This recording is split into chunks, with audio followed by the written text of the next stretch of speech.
Welcome friends, my name is Doña, aka Doña the Light. Welcome back to my daily stream. If you're catching this live stream on Twitch, thank you for being here. Feel free to contribute in the chat.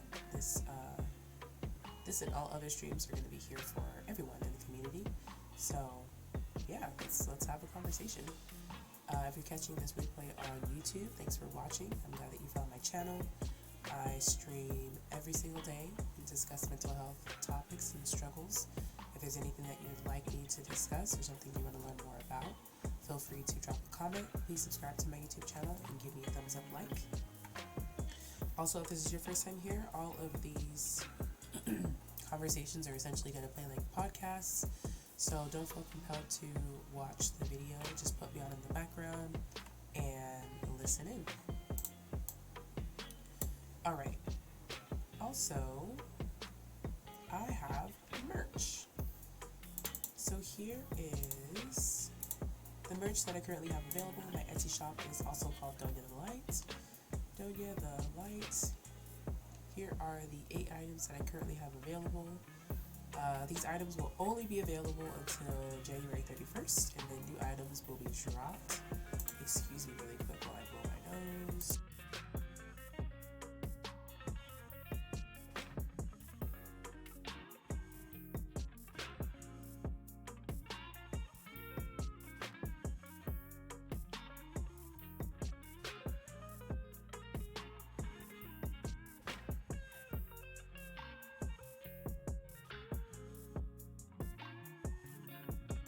Jones is here in the chat. Welcome in, Jones. But again, these are the 8 items that I have available in my shop right now. As I mentioned, they will only be available until January 31st, and then I'll be releasing some new and different merch items. So if you see something you like, grab it. Grab it as soon as you can. Ooh, I got Vicks Vapor Rub in my nostrils, y'all. It's real. It's real. Alright, so today we're going to be discussing why we need coping skills and how to use them. I definitely feel that coping skills are completely underrated, and often we don't even realize the coping skills that we have until it's either too late or we start kind of dabbling into ones that are not the healthiest. I'm looking for this one is a good website to read these off. I think I have it here on my phone, so I could talk to y'all. Yep, so this is from the Cleveland Clinic, and I'll drop the link in the chat after we finish discussing this. So essentially, coping skills are skills that we use to help us adapt to the changes that happen in our lives. And it's not just stress, but just all kinds of changes. Typically change induces stress, and we have to consider the fact that stress is needed for our bodies. Our bodies need stress in order to grow and change. Good morning, Fergie Love. For example, if you are going to the gym and it's your first time there, or you're going to the gym, each time your goal is to slightly increase the amount of stress or weight or whatever on your body so that your body can get stronger. So that is still stressing your body out. Even going to the gym for the first time and walking on the treadmill for 10 minutes, if that's not something that you normally do and your body knows how to do that, it has to adapt and it has to cope. So depending on your coping skills, and of course they're different for different situations, you may feel anxious, you may feel really stressed out, you may feel really kind of scared, when you start feeling the discomfort that comes along with walking on the treadmill for 10 minutes. So in those situations, especially when it comes to physical activity and also, honestly, just coping in general, breathing is such a really important, very accessible thing to do.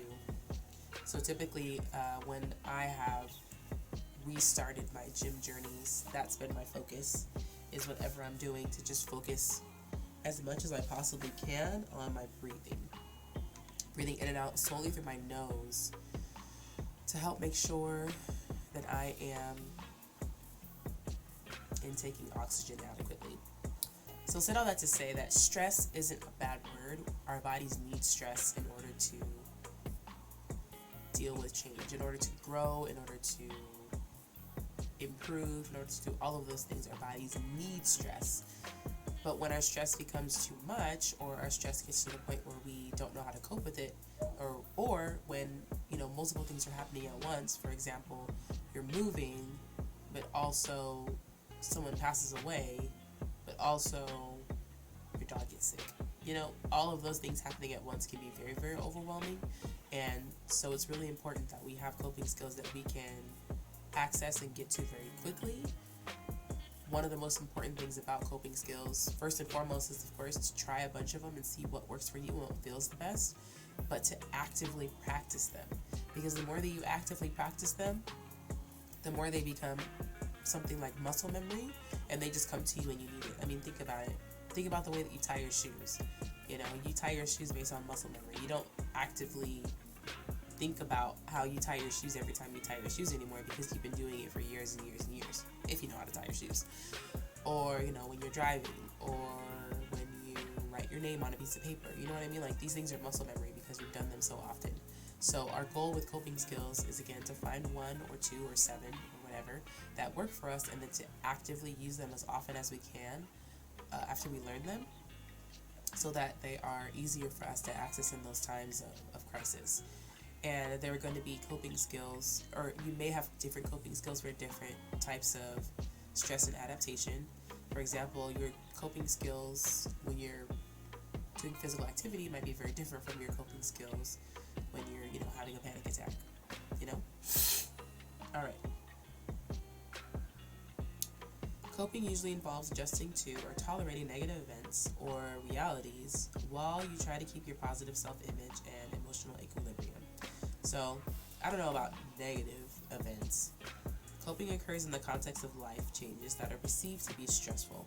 Psychological stress is usually associated with negative life changes, such as losing a job or a loved one. However, all changes require some sort of adaptation, even positive changes, such as getting married or having a child. Yay! Changes are stressful because changes require us to adjust and adapt. So again, experiencing too many changes within a brief time period often creates the idea that we aren't in control of events. And that by itself, that idea or that perception that we aren't in control, that alone is stressful. So in some cases, physical illnesses may develop or get worse when a person's capacity to adapt to change is overwhelmed by too much change. Coping involves adjusting to unusual demands or stressors. This requires giving a greater effort and using greater energy than what's needed in the daily routines of life. So that's a really key component too, right? Like, adapting and coping requires more energy and more effort. And again, we can go back to things that are just very smooth and easy to us, right? And this is just things that we do often, so we don't have to adapt and adjust and change every time we do these tasks, or every time we have this conversation, or whatever. Like doing laundry in your own home. That might be something that you're very comfortable with. You don't have to adjust and adapt to anything. But maybe when your mom is over and she wants to have all these conversations and opinions about the way that you do laundry, and et cetera, now that becomes, that goes from being a task that was very smooth and easy and didn't require any adjusting or adapting, and now you have to try and pivot and tiptoe and, maybe not establish but enforce boundaries and all this stuff. So now this task has become something that you do have to adapt to and adjust and all of that stuff. Hope that makes sense. Blah, blah, blah, blah, blah. Okay. Oh, wait. Well, so this says some common coping mechanisms may challenge you to lower your expectations. That's huge and actually really, really helpful. Ask others to help or assist you. Black ladies, I'm talking to you. I'm talking to myself. Take responsibility for the situation. These are awesome. Engage in problem solving. Maintain emotionally supportive relationships. Maintain emotional composure, or alternatively, expressing distressing emotions. Challenge previously held beliefs that are no longer adaptive. Directly attempt to change the source of the stress. Distance yourself from the source of the stress. View the problem through a religious perspective. Experts agree that coping is a process rather than an event, meaning you don't just cope with something just like that. It's not just a snap of the fingers and it happens. It's a process in that it takes time and there are steps to it. I mean, we could just talk about the very first one, lowering expectations. It's very easy to say, I now have less expectations, or I don't expect as much from whoever, whomever, whatever, I'm lowering my expectations for my vehicle because it's old, It's easy to say that, but again, if your vehicle has been a part of your regular everyday life and you've typically just gotten your vehicle and done whatever without second guessing it, the act of second guessing it and saying, whoa, I don't know if I could go on that road trip of 300 plus miles because my vehicle is no longer reliable. I need to lower my expectations of my vehicle because it needs a tune-up, or it's just old, or it needs new tires, or whatever. So now I have to lower and adjust my expectations of my vehicle and what it's capable of doing. Totally reasonable. Again, easier said than done. People differ in particular styles of coping and prefer to use certain coping strategies over others. These differences in coping styles usually reflect differences in personality, yada yada yada. Right. So some situations require coping that are likely to bring out similar coping responses for most people. For example, work-related stressors are more likely to elicit problem-solving strategies. Like, that makes sense. If you're struggling with something at work, it's very typical for you to just go into problem-solving mode. Let me see. Let me go into, put this up for one moment. And I gotta blow my nose again. Hold on, y'all.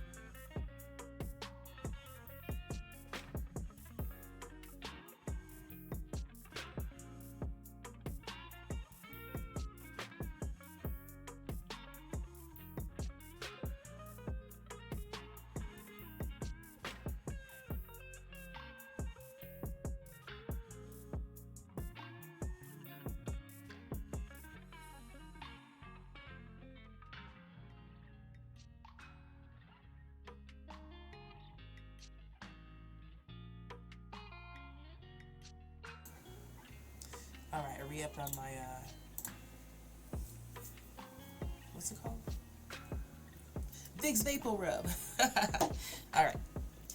Another really great thing about the problem-solving aspect is sometimes that problem-solving coping skill is great for other situations. I mean, naturally, but my perspective goes to situations in which we are very, very emotionally involved. Typically when it comes to problem solving at work or at school or something like that, we can more easily look at things objectively and just see the situation for exactly what it actually is. We have clients that are not paying their full balance on their program. How can we solve this problem? Our mind doesn't immediately go to, oh my goodness, our clients don't like us, they hate us, they're disrespecting us. Our mind typically goes to, this is a process that needs problem solving. So, what step in the process is getting missed, or what step in the process is going awry, or is there a miscommunication, yada yada yada.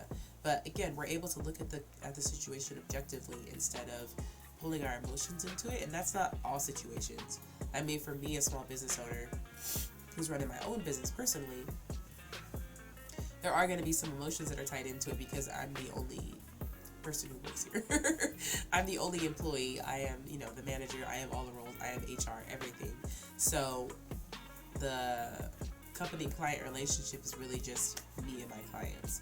So there might be some emotions that go into it initially, But if I recognize that and I pull myself out of it and say, you know what, let's just look at this objectively and see what part of this process is getting missed or misconstrued or whatever, it would be a lot easier to come to some sort of solution or find some sort of solution if I'm able to look at it objectively. And I honestly believe that this works in a lot of different ways. There are some situations, or a lot of situations, that do require a certain level of empathy and compassion. But I believe when we go to the problem solving perspective or coping skill, sometimes with things that we don't quite understand, it could be a really great way to gather more information, right? Because it also, there are less expectations, I feel personally, when you're looking at things from a problem solving view or lens. Like if my child is having a tantrum or just like having a meltdown, and I immediately go into problem solving mode, it would be easier for me personally thinking about this objectively. And of course, this is the thing, like while it's happening, it's not easy to manage. Like while you're in the midst of this child screaming at you, you know, throwing themselves on the floor, yada yada yada, just losing their noodles, it's very difficult to cope and regulate. But if we can quickly start that process of problem solving, okay, you know, what time of the day is it? Oh, it's the morning. Okay, did they have breakfast? Yes, they had breakfast. Did they get a chance to play today? You know, before we started school sessions or whatever? No. Okay, that could potentially be the reason why they're having this meltdown, is because they have all this energy bottled up and they haven't been able to get it out. So then communicate to the child. Hey, little dude, little buddy, little princess, whoever. Do you want to go out and play? Do you want to go on the swings? Do you want to go play with the dogs? Do you want to go run around? Do you want to ride on your scooter? Yes? Sweet. And if that doesn't work, then we can continue that process of elimination. But yeah, I can see from my own personal lens or view how the problem solving coping skill will be very beneficial for someone, especially someone who is typically deeply emotionally involved in a lot of situations and has trouble zooming out and looking at things objectively. Blah, blah, blah, blah. Oh, this wasn't very helpful at all. Engage in stress-reducing activities to help your overall approach to coping with stressors. Try to get enough quality sleep. That's a whole nother conversation. Eat a well-balanced diet. That's a whole nother conversation. Exercise on a regular basis. Take brief rest periods during the day to relax. Take vacations away from home and work. Engage in pleasurable or fun activities every day. Practice relaxation exercises such as yoga, prayer, meditation, or progressive muscle relaxation. And avoid the use of caffeine and alcohol. Oops. Fergie says, I had to learn how to do that when I homeschooled my son last year. I would get so stressed out not realizing he was also feeling some type of way. Right, exactly. I feel that. And you know what? I'm learning it with DJ right now, because I want to say beginning of December, we transitioned him to an online public school. And initially I thought, oh yeah, it's going to be great. Like, he's going to see his teacher every day. They're going to do all kinds of work together, and I'm just going to be like backup. Nah. I am primary, especially because he's in kindergarten and because this is the first time doing it.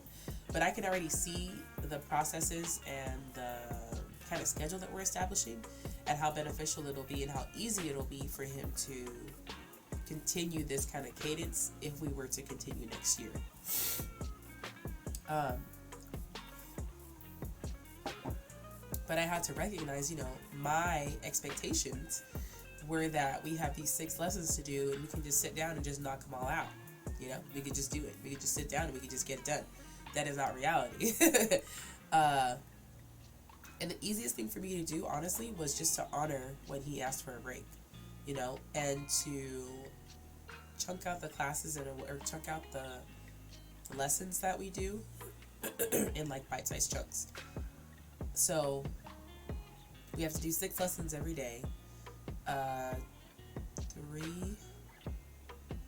4 days out of the week, he sees his teacher, and they do like have like a morning kind of homeroom kind of thing, and then 2 days out of the week he will see her for either math or writing. So after those morning sessions with the teacher, then I give him a break, and then we do 2 lessons, and I give him a break. 2 lessons, give him a break, and then 2 lessons, and then we're done. But I just had to, right, not at all. 6 lessons an hour, mine takes 30 minutes. 6 lessons for the kiddo, 8 full hours. Exactly. And there are certain lessons that he does that take a lot less time, and there are certain lessons that he does that are just longer, and they just take more time. So, yeah, trying to knock things out. And then I had to think back to when I was substitute teaching, and the times that I was in kindergarten classrooms, or first grade classrooms, or even second grade classrooms, or any classroom really. Children need those brain breaks. They really, really do. And if you take those brain breaks with them, it's going to be beneficial for everybody. Like, excuse me, if while they're taking a snack break or whatever, you also take a snack break or take a coffee break or whatever, you know, now you're both feeling better when you go back into the lessons, instead of, you know, your child feeling all great and energized and you still feeling groggy because you had the expectation that you were just going to sit down and do all these lessons at one time. The reality of the situation is, even on the days that he sees his teacher at 9 a.m., you know, maybe sees her again at 10 or 11, like, we're still done with the school day by like 1 or 2, you know? On the days that he doesn't have to see his teacher at all, we're done by like 12:30, you know? We could just, because we start the day with the lessons and then we just go from there. Sometimes on the days that he does see his teacher twice, we can squeeze in a lesson between those 2 sessions, but sometimes we can't. So it's just, yeah. I'm gonna look for a better website in this one because I swear I saw a better list.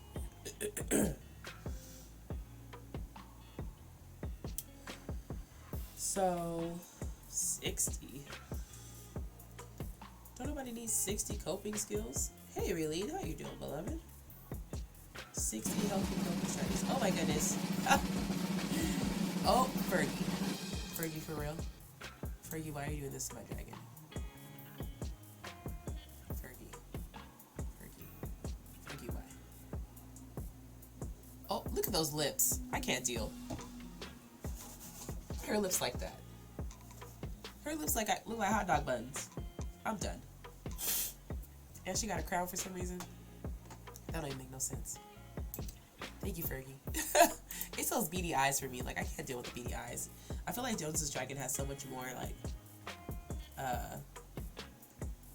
like so many more options when it comes to the eyeballs. Mine are just like either beady or regular. Like, that's it. Anyways, let me find another website to list some coping skills. But essentially, you know, as we've already mentioned, coping skills help you tolerate, minimize, and deal with stressful situations in your life. Right, Jones's dragon had been going through some things. Alright, so here's 10 coping skills. Deep breathing. Deep breathing. As I mentioned at the very beginning of this video, breathing is a wonderful coping skill because of how accessible it is. Because you have to breathe, you know, you have to breathe. It happens naturally. We don't think about it. It's one of our body's automatic processes. But when you bring attention to your breathing, it can really help bring you back into your body.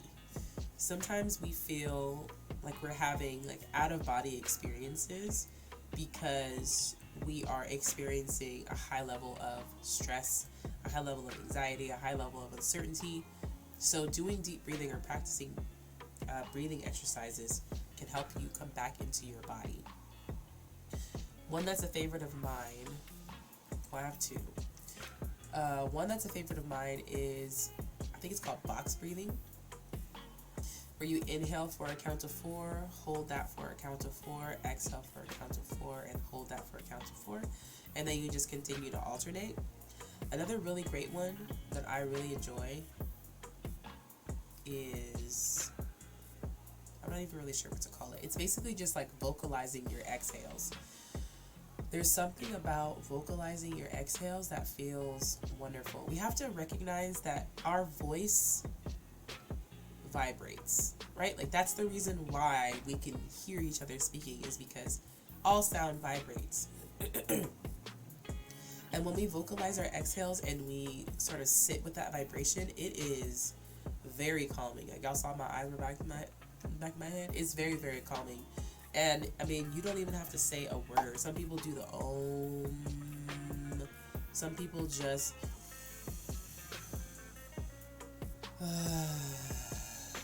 like it doesn't even matter. Right, the inhale and the ha's. Yes. Sometimes it's like a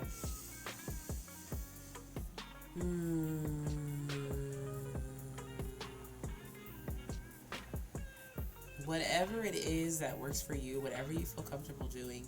Even if you need to like be by yourself because it's not normal to hear people breathing. Typically if you hear someone breathing, you're like, you good? Need you on Hager, like, you okay? We're typically concerned if we start hearing people breathing. But even if you need to step away, go to the restroom, go to your car, whatever, those inhales and vocalizing your exhales, like one morning, it was my birthday. I wanted to meditate, and the baby was awake. So I put him on my back in his baby carrier, and I sat down on Grover's little cushion downstairs, his little meditative cushion. And I was doing the inhales and exhales with the and that baby fell asleep so fast. He fell asleep so fast because he's on my back. Oh my goodness. Wow. I'm going to try to read this name. But thank you for the follow. Thank you for being here. It says, Vojtaz Vino Raju. I think. Thank you for following and thank you for being here. But yeah, so baby boy is on my back, so he's getting the full benefit of all this lovely vibration and yada yada yada. And yeah, he fell asleep. He fell asleep and it was wonderful because then I could just sit there and I was free to meditate, and it was wonderful. I'm glad that I put him on my back and not on my front because I wanted to journal and I needed some more like movement in the front of my body. But yeah, it was wonderful and it was deeply calming, like just almost instantly. I'd say within 2 breaths I felt super regulated. Another I guess this would be considered a coping skill.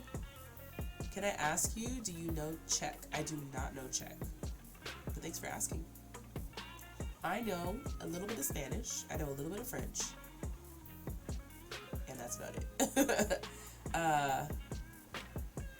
But I've recently heard a lot of really wonderful things about cold showers. So there was this gentleman on TikTok who said that he has severe OCD and he uses cold showers to help regulate his nervous system.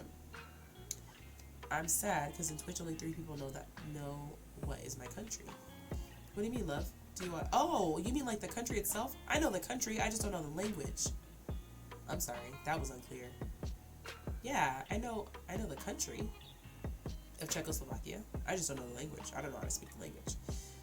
But yeah, so from what I gathered from the comments of this TikTok video of this gentleman, he hops in the shower and he starts the water off like, I would say like tepid, like room temperature, where it's not super hot, but I would say as low temperature as you can kind of manage and handle, and then slowly he lowers the temperature to cold.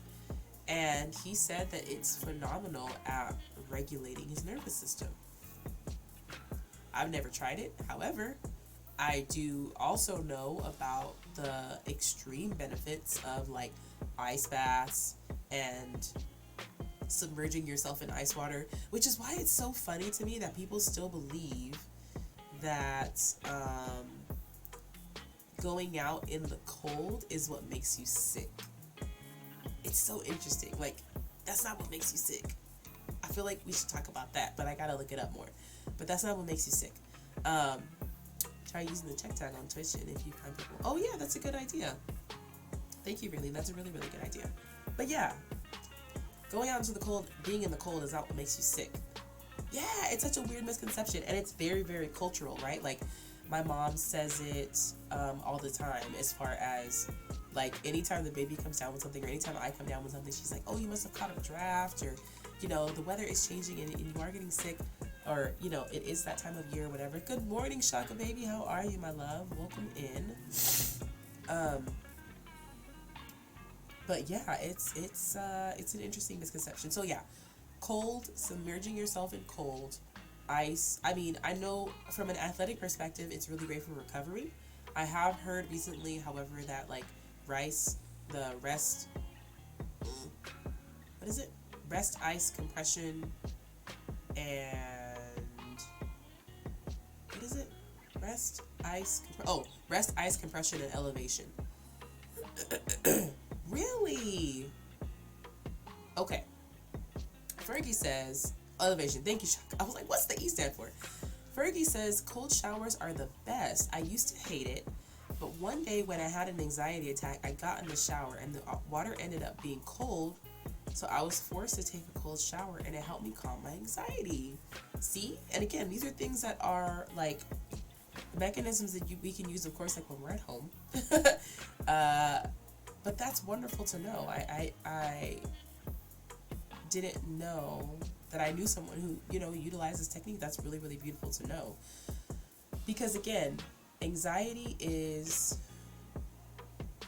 when the mind is fixated on like what ifs, right? It's when your mind interprets that there's some sort of danger or fear present, but there actually isn't, because it's so focused on, well, what if this happens? What if that happens? What if that happens? What if this happens? So your body interprets it as, oh my goodness, we are in danger, and that's where you get that like fight, flight, or freeze type response in a situation that doesn't actually warrant it, because our minds are extremely powerful, and that's what our minds are doing in the midst of feeling anxiety.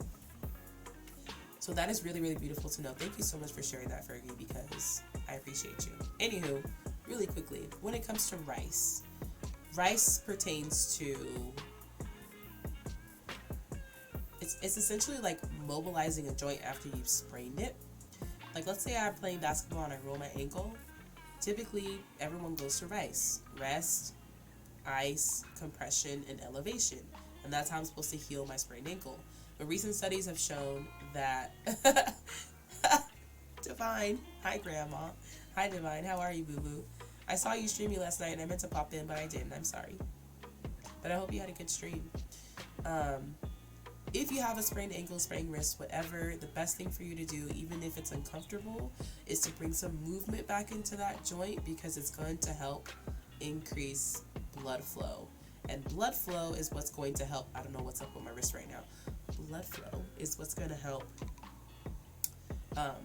decrease the swelling and help your body get the cells and all that stuff needed in that area to help heal that area. Divine says, sad face. It's okay. I'm fine. That's good, my love. Are you at work right now? Oh, are you probably off because it's MLK Day? Eileen says, I only just realized so many, like 100% of my weird physical pains I can never work out for years. I realize it's all from anxiety. Crazy how our mind can also cause such real pains. Exactly, and that's a huge part of why coping skills are so important. Because, no, I am home. That's good. I'm glad you're home. I'm glad you have the day off, Divine. Stress is in our bodies, as in like our... When we don't have the ability to cope with certain stressors, those stressors can absolutely manifest into physical ailments and pain. They can manifest, like Raylene mentioned, physical joint pain, muscle pain, aches, and all that stuff, headaches, feeling just super fatigued and just, what's the word? Like, as if you have no energy all the time. They can manifest into like tummy troubles. They can manifest into all kinds of things. And this is scientifically proven. This is not like something that I'm saying just because I'm a life coach or because I'm a spiritual person. This is scientifically proven. Oh no. Raylene says, yep, all of that is in my cart. Oh no. Oh baby.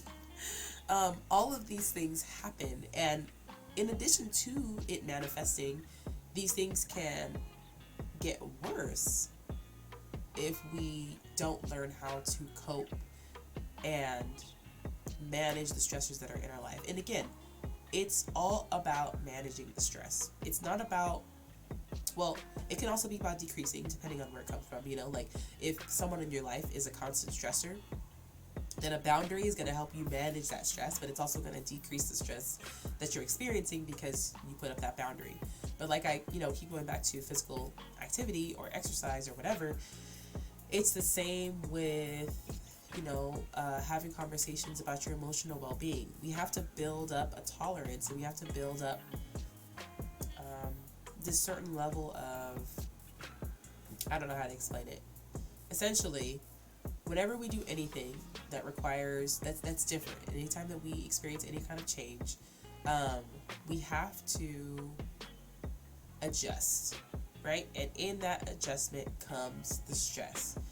But that's not a stress that we would want to get rid of, right? Like, I don't want to get rid of the stress of me learning how to become more emotionally intelligent, or me becoming better at lowering my expectations. I don't want to remove that stress. I want to learn how to manage it. I want to learn how to manage it. I want to know how to cope with that so that I can continue to learn how to be more emotionally intelligent. I can continue to learn how to communicate or whatever, right? I still can't find the list that I'm looking for. I know that excuse my sniffling, y'all. I know that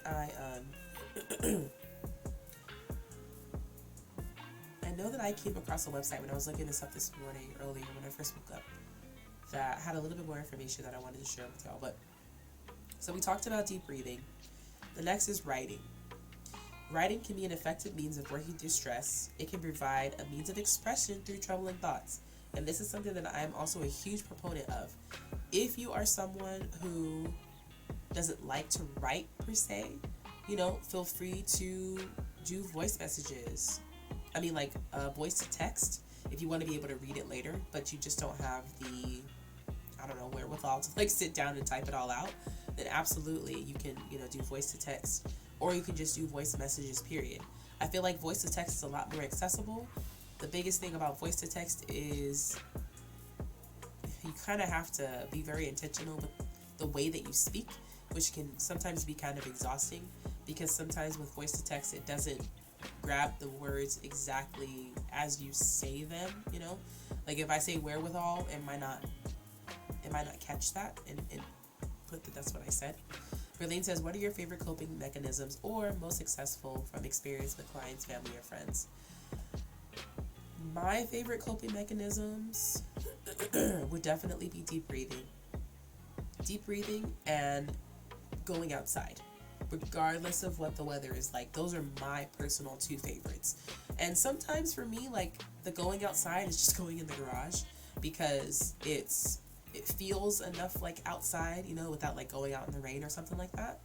As far as experience with clients and family and friends, I would say the most common is journaling. Journaling is one of the things that I have noticed brings the most calm and the most, I would say, the highest level of stress management to people that I know. Meditation is also really big, but I feel like meditation can't be done on its own. Meditation should always be accompanied with something. It should be accompanied with deep breathing. It should be accompanied with journaling. It should be accompanied with, okay, now that I've come to this place of calm and I can regulate my thoughts and I can regulate my speech and I can regulate my breathing, what do I need to get out?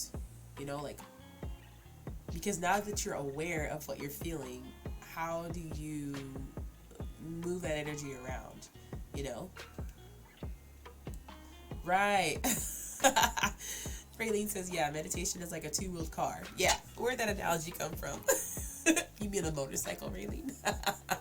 But yeah, I agree. I feel like it's definitely a vehicle, like it's a partial vehicle, but it should definitely be utilized with other things.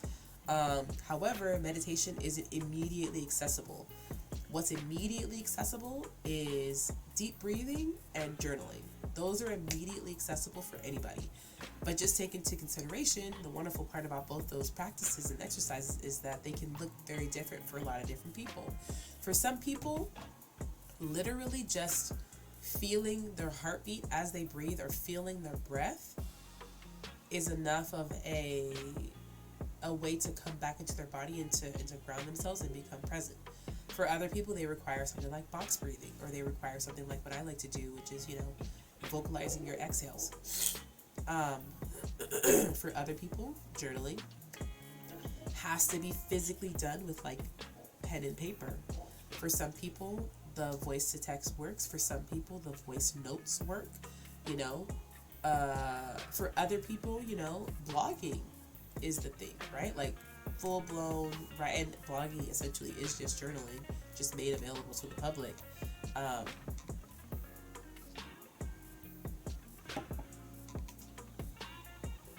Sometimes blogging is really wonderful though, because then you get to connect with other people, who have experienced the same thing and may feel as though they, didn't have anybody to speak to about it, or were unaware that other people experience this too. So those would, I'd say, be my top, like, if I'm gonna teach coping skills to a new client, first and foremost, I'm gonna go to breathing and journaling. Like that's my go-to. And then from there we can, figure out kind of what works for them, try new things, yada yada yada. Raylene says, is there anything you like to do when you go outside? Like, do you focus on the air or sounds, etc., or do you let your mind wander? And how does that feel? Thank you, Raylene, with all these wonderful questions. For me, it's just being outside. It's just moving to fresh air. That's my favorite part. I really like being around trees so that I can hear the leaves moving and the twigs rustling and stuff like that. I really enjoy that. But for the most part, it's just physically being outside, like feeling the sunlight hit my face. I mean, if it's like a light breeze, that's fine, but I don't like being in like the wind. That's why sometimes I just go in my garage, because I can at least get a lot of fresh air in the garage versus, being hit with like high winds outside, because it does get really windy out here where I live. Raylene says, those are awesome coping skills. Breathwork is very powerful combined with other stuff, especially. Exactly. And breathwork and journaling they're very, very accessible. They're easy to get into right away, because we have these, you know what I mean? Like, we have our phones with us, and it's so easy just in any moment when we're feeling something that we're feeling to be like, oh my goodness, I'm feeling this, and just to drop ourselves a little note, and that is journaling. It's just getting it out. For like one of my best friends, Sabrina, excuse me, the best way for her to cope and to kind of move energy around is to verbally express it. You know what I mean? Like, she has to get it out. Like, journaling works great for her, and she's journaled for a really long time, but verbally expressing things does wonders for her. So sometimes she'll send me voice messages, and she's like, I just need to get this out, and I've heard people say that all the time. I hear people say that often, especially on TikTok. I'll watch a video, and the first thing the person will say is, I just need to get this out, and they just need to say it. And, being on a platform like TikTok, of course, now you're opening yourself for people to share their thoughts, opinions, agreements, disagreements, and that's fine if that's okay with you. But a lot of times it's just like, you just need to get it out. Raylene says, ooh, that sounds nice. Yes, the sun on your face feels like heaven. Yes, it's like you're connected with being grounded. Exactly. I love sitting in the sun. Love it. Sitting in the sun, sitting in grass. Those are my favorites for sure. And I'm so looking forward, to this upcoming summer or this upcoming spring when baby boy's a little bit older and maybe he's like crawling and stuff, and we can just go to the park and just hang out and just exist and just be outside, because being outside is just so good for all parts of you. There's so many different smells and sights and stimuli, and it's just really, really healing, period. What's up, Bruce Talks? Welcome in, love. Thank you for being here. All right, so next we have physical activity. So we had breathing exercises, We had, it's just that deep breathing, but breathing exercises. We had writing, which journaling or just getting everything out in a way, some kind of way. And then physical activity. And remember, physical activity can be anything that you want it to be. It can be capoeira. It can be martial arts. It could be Tai Chi. It could be yoga. It could be kickboxing. It could be weight training. It could be playing basketball, playing soccer, playing football. It could be dancing. It could be dancing poorly, okay? None of these things have to be done well in order for it to be classified as physical activity. It could be walking. Walking can also be a really great way to meditate, right? Because your body is going through this automatic process, one foot in front of the other, one foot in front of the other, and it kind of frees up your mind, to just be open. You have less stimuli around you, or at least you're in a different environment. I think that alone can be, a really great coping skill, is just changing your surroundings. You know what I mean? Moving away from it. That was mentioned in the other article. Moving away from whatever it is that's stressing you out. Like, sometimes, for me, especially when the baby's awake, and if it's just like being extra fussy, I feel overwhelmed because walking around the house, all I see are things that need to be done. Like, oh, I need to do this load of laundry. Oh, that shower is dirty. Oh, I haven't fed the dogs. Oh, I haven't fed the guinea pigs. Oh, there's a lot of poop in the guinea pig cage. Oh, I haven't tended to my plants in months. Yada, yada, yada, yada, yada. So all I see are all these things that need to be done. So going for a walk or going outside really helps me to, silence all of those thoughts, because now I'm in a different environment. I'm walking down the street. There's nothing around me that needs to be done. I don't have to manage traffic. All I have to do is walk. That's it. And I can even, where I live is like a tract home neighborhood, so there's sidewalks everywhere. So I can essentially just walk around the big block that I live on, and I never even have to cross the street, so I don't even have to deal with cars. I could just walk around the neighborhood, and that's it.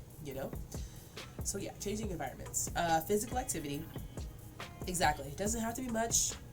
Blah, blah, blah. It can physically take you away from the stress and perhaps give you a new perspective. I love physical activity. Self-talk. Every time I think of self-talk, I think of The Sims because there are situations in The Sims, like if the Sim is angry, one of the options that you can do is to have them go give themselves a pep talk in the mirror, and you'll see them like, sugar da bata, I'm not gonna do shna, and they're like talking to themselves, but they're like upset, and then slowly but surely they start to kind of come down. And I don't think I've ever done that before. I don't think I've ever used, I think I've tried it twice. I've tried it twice. I wrote down these sort of affirmations on they're actually still there, in my bathroom on the mirror. And I feel real weird talking to myself. But the funny thing is, anytime I make a video, I'm essentially talking to myself. You know what I mean? I love that. It's also great Simlish. Oh, thank you. I've been playing Sims long enough. I should be able to speak Simlish, But, yeah, I've never done that. I mean, I've done it before, but it doesn't feel, it feels weird. It feels really awkward. And I think that brings up a good point. How many times should you try a coping skill before you know, whether or not it's for you? I feel like there are things that each of us kind of go to naturally, and perhaps that coping skill can just be adjusted, if our coping skill is to go to the bar and then vent to the bartender, then we already know that we need to get it out. So we just have to adjust the going to the bar and consuming alcohol part, right? But the venting part we can continue to do. We just need to vent in a different way. First of all, the bartender is not your therapist. First of all. Second of all, the bartender is not your therapist. But venting to that person is not productive because they it's just not it's not their role. It's not their thing. But if you just look at it from that perspective, okay, we already have two things that you're doing to cope. Typically, or I've heard that sometimes people smoke or drink, because then that gives them it kind of allows them to like unmask, and then they can kind of say what they want to say or write what they want to write or whatever. So that's the part that would need tweaking. You know, how can we put you in a position to feel safe enough without the use of drugs or alcohol to unmask and then either verbally vent or write it down or whatever. But I believe that we all, we already all have coping mechanisms. It just comes down to whether or not they're healthy and productive, like whether or not they're actually helping us manage stress, or if they're essentially, bringing more stress into our life, because alcohol is poison. Point blank period. You can look at it any way that you want, but it's completely unnecessary. It doesn't serve any beneficial purpose in our lives at all. So in this process of consuming alcohol and venting to our bartender, we are creating more problems and stress within our body, because now our body has to process that alcohol. Now our liver is doing tons of extra work trying to process this alcohol. You know what I mean? Like, so we're in our attempt to cope and manage stress, we're bringing more stress into our body. Does that make sense? Same thing with the use of drugs, certain drugs. We're not going to get into that. I'm not an expert, but let's just say certain drugs. But yeah, so we have to take that into consideration. Is our coping skill actually helping us cope and manage the stress, or at any point is it introducing more stress into our lives, into our bodies, etc.? Like, what was I gonna say? I don't know. Train of thought gone. Hold on one second, y'all. I gotta blow my nose again.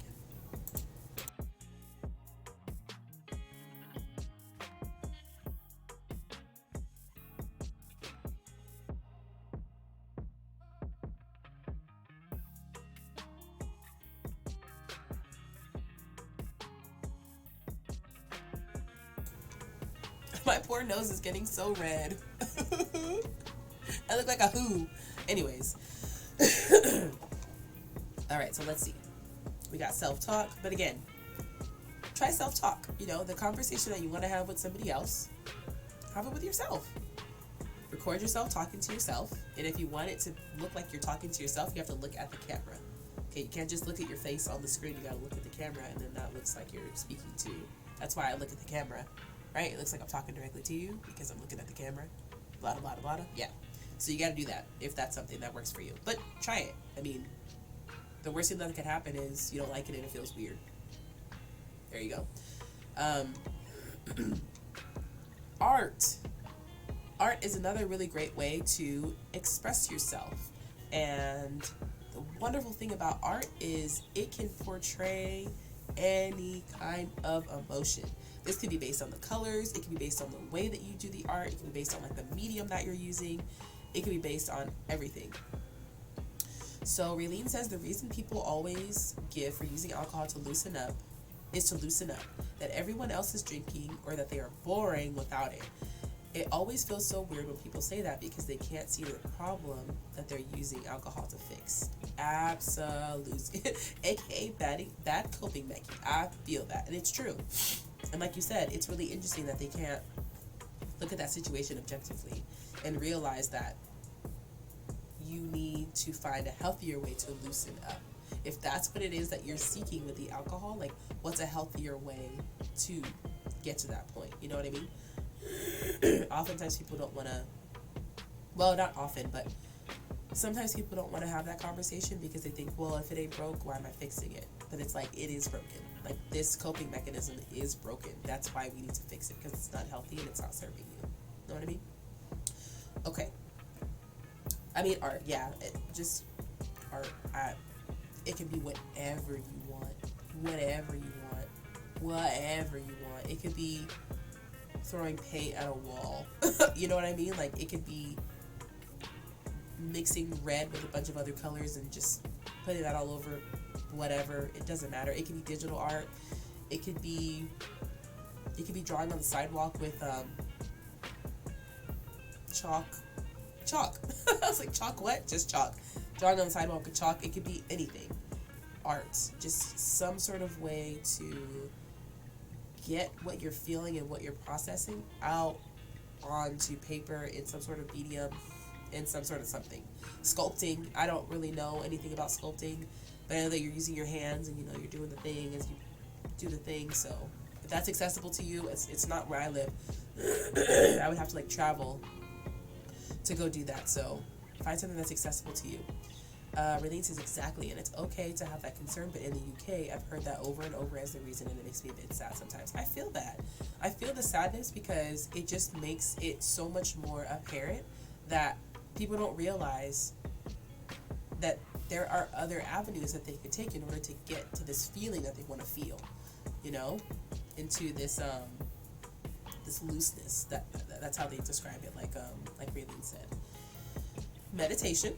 Excuse me, we talked a little bit about meditation, but again, one of the key things in meditation is to make it your own.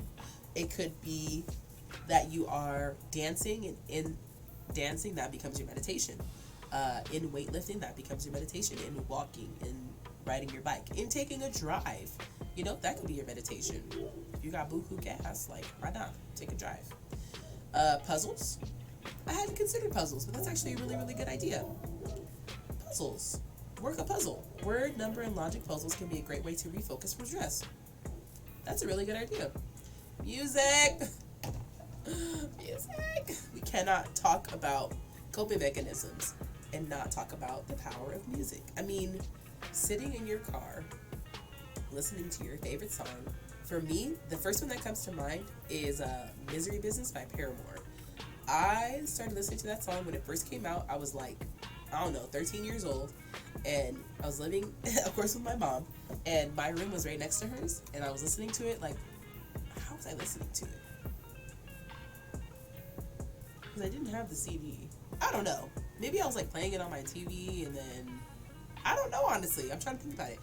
Or maybe I was playing it on my computer, and then I had headphones on. I don't know. All I remember is listening to this song on repeat, probably about 100 times, like over and over and over and over and over, and I'm like singing and dancing, I'm screaming to myself in the mirror, like I'm doing all this stuff, and I'm blurry, there we go, and it's a really great form of stress relief.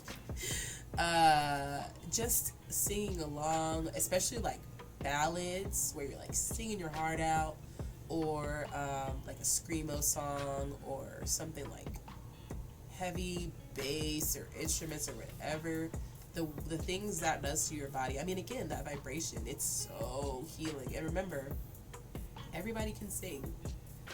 Not everybody can sing well, but everybody can sing. Raylene says, the way there's a song for every emotion, though. Right. I got my nostalgic songs for my inner child, got my bangers from when I'm in a good mood, and screaming the lyrics out songs. Right, it's got you covered, exactly. Yes, the music. We cannot, and I feel like that's such a natural, like we all naturally connect to music because it's so like over here vibing. I feel it divine. It's such a huge cultural aspect in tons of cultures, you know. Music is everywhere. So yes, don't forget about music. Friends.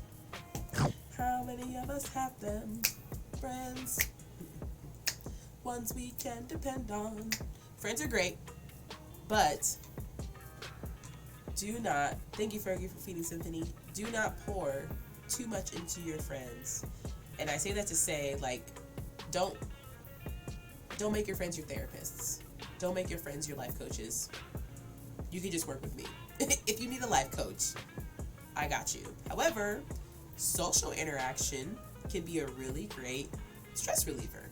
Like, can really help you manage and cope. Sometimes just talking about it, you don't necessarily need like solutions, but sometimes just talking about it, like while you're actively doing something that you enjoy, because typically when we're with our friends, we're doing something that we enjoy. So I think those two together, being with people whose company you enjoy, and then doing something that you enjoy, like going to a carnival or going to an amusement park. One thing is, Raylene says, how do you even know the line? I would say that you know the line when you are specifically seeking to hang out with your friends just so you can vent. If you don't want to hang out with your friends for really, or like you're not driven to hang out with your friends for any other reason, I think that's the problem. Because typically I want to hang out with my friends because I want to hang out with my friends. Or like my sister cousin Hannah, like I went over to her house last Sunday, and I wanted to just hang out with her. Like I wasn't going over there specifically to have a conversation. I wasn't going over there like I just wanted to spend time with her. So if you find, and again, this requires some level of self-awareness, if you find that the primary driver for you hanging out with your friends is that you just want to vent and talk about your problems, talk about all the stuff that's going wrong in your life, then I think that's a good indicator. Like, I might be leaning on them a little bit too heavily, and perhaps like I should seek someone whose job is that, whose role is that in my life. That way I can actually enjoy the time with my friends, you know, because depending on the kind of friends that you have, they may not say anything. Depending on the kind of friends that you have, they might secretly resent you for that. You know what I mean? And some people believe that you should be aware of, you know, the way that you exert yourself or the conversations that you have or whatever. But remember, communication is best when done directly and clearly. Like if you have a friend who does this, you need to tell them like, hey, so-and-so. Ooh, sorry.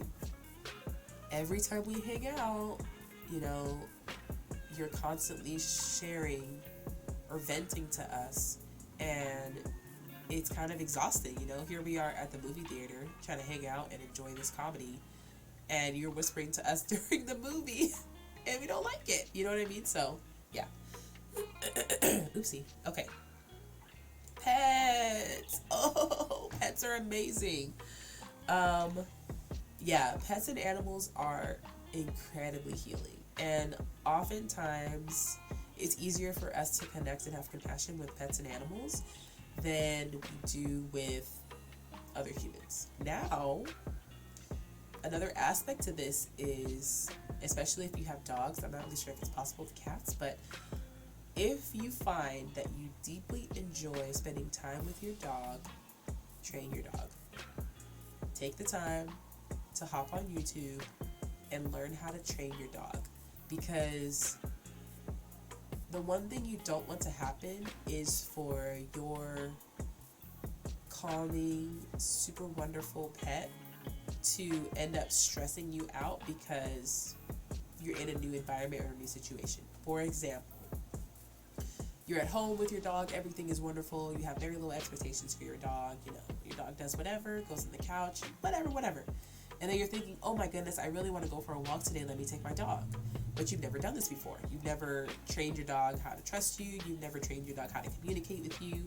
You've never trained your dog that, you know, you are their focus when you're outside. You've never gotten them experienced or gotten them used to outside stimuli, etc.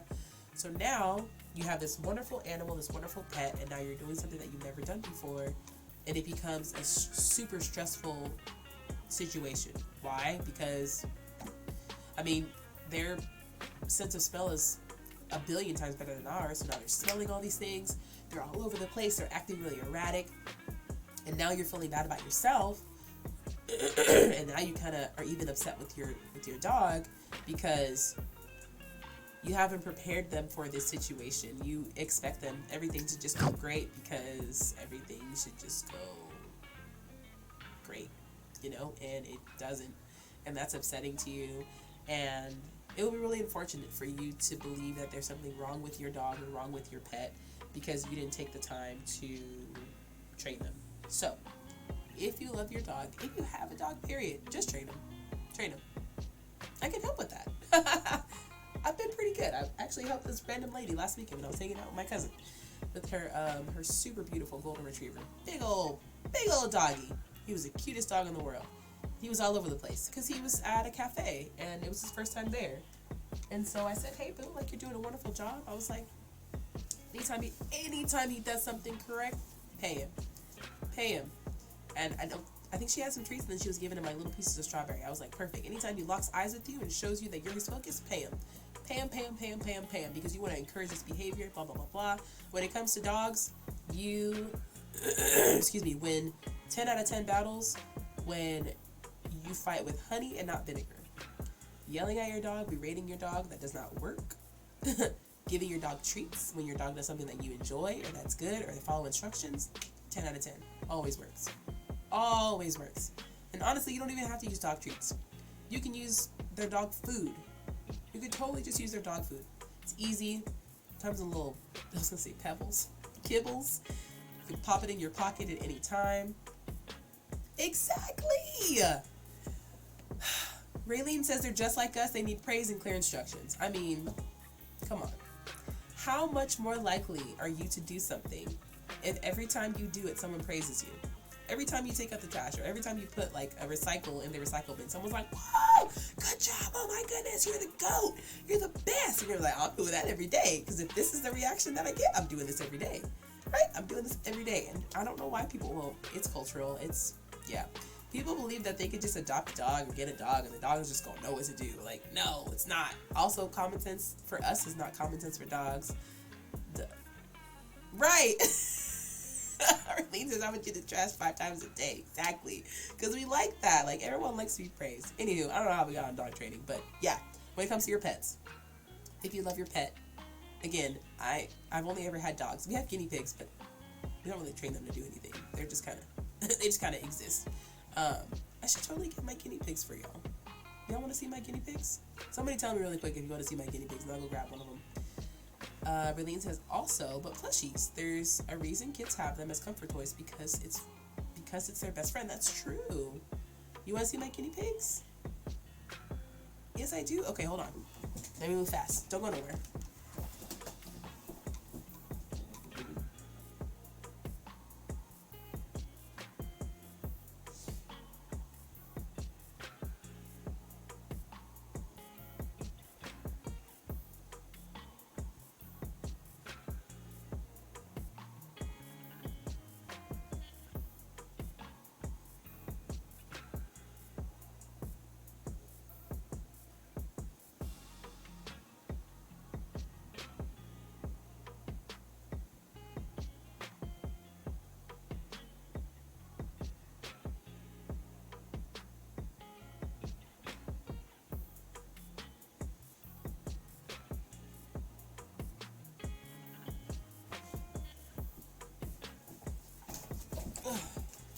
The pigs.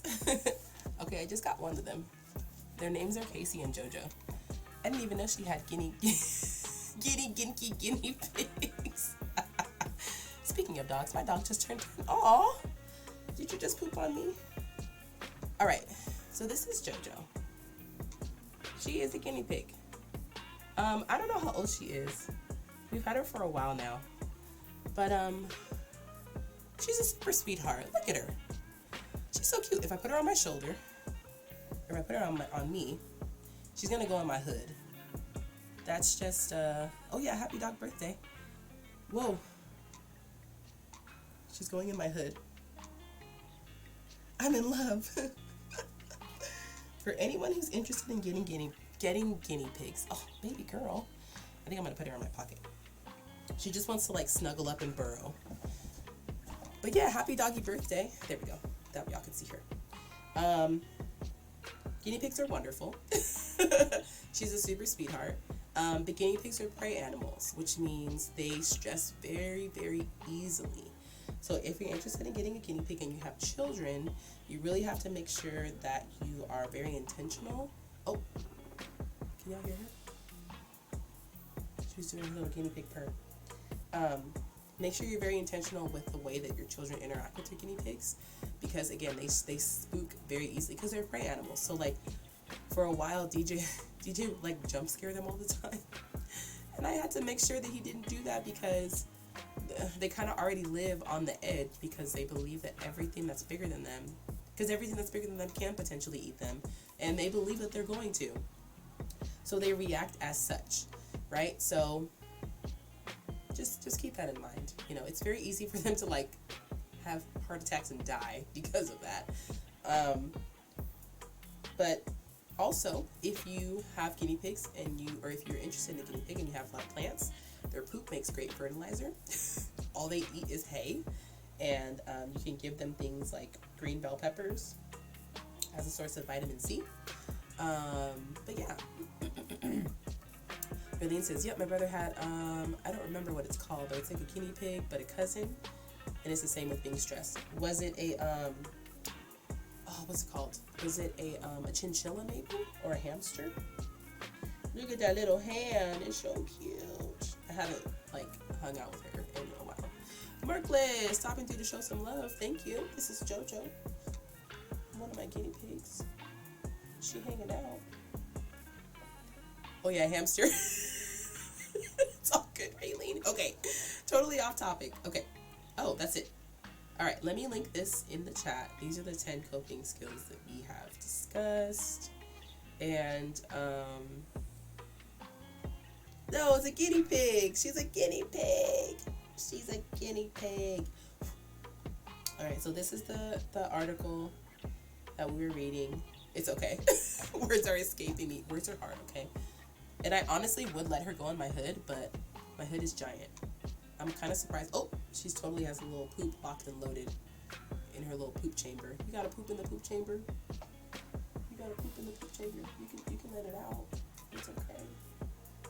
You can just let the poop out. She'll totally poop on me. It's fine. Their poops are dry. They're just little poop pebbles. Anyways, it's okay, Merkless. It's okay. They look the same. I know, her little hands. Look at them.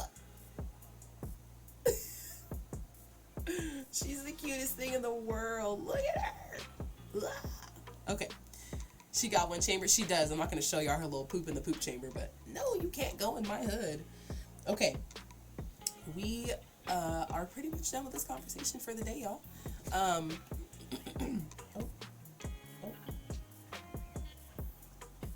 She's making her little purr noise, but I don't think y'all can hear her.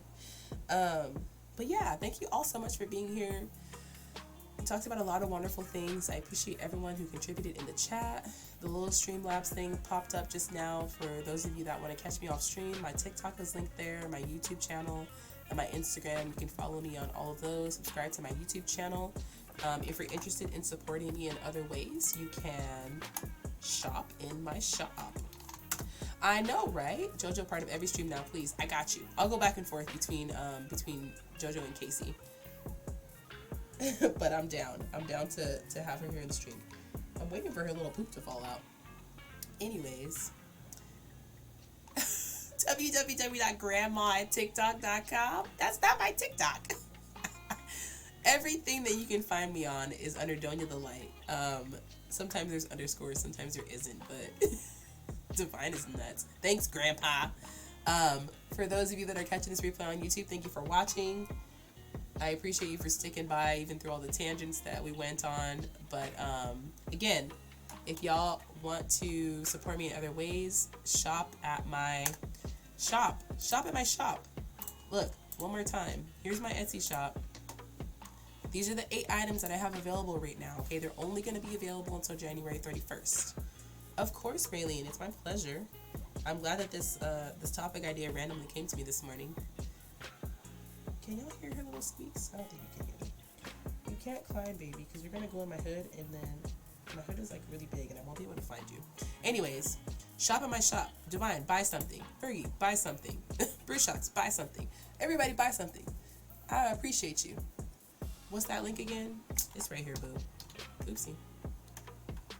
Not me not being able to type. Just drop your little poopy. Oh, there it goes. It's a poop. Her poops have gotten so big. Purchase the merch. Subscribe. Exactly. Get on those socials to feel the vibes. Exactly. Really knows the deal. She knows the deal. All right, my loves. Have a beautiful day. I'll be posting this on YouTube, like Rate Meow. So I love you all. Have a beautiful day. And maybe I'll play some games later. I don't know. But I'll talk to you later. All right. Gotta say bye, baby girl. Gotta say bye. Say love, everybody. Look at my adorable little hands. I'm the cutest in the world. Yay. See you later. All right, y'all. Love you tons. Have a wonderful day. Oh, there she goes. There she goes. You gonna go? Yeah, she's gonna. She's gonna go. There she goes. You need this music? Oh, boo boo, this is Spotify. Look, there she is. Wait. She's so cute. Look at her. I can't do it. Yeah, this is Spotify. It's just a song on repeat. I'll see if I can. I'll send it to you on Discord, Divine. Oh. All right, loves. Bye. See you tomorrow. Wait. Don't fall. JoJo.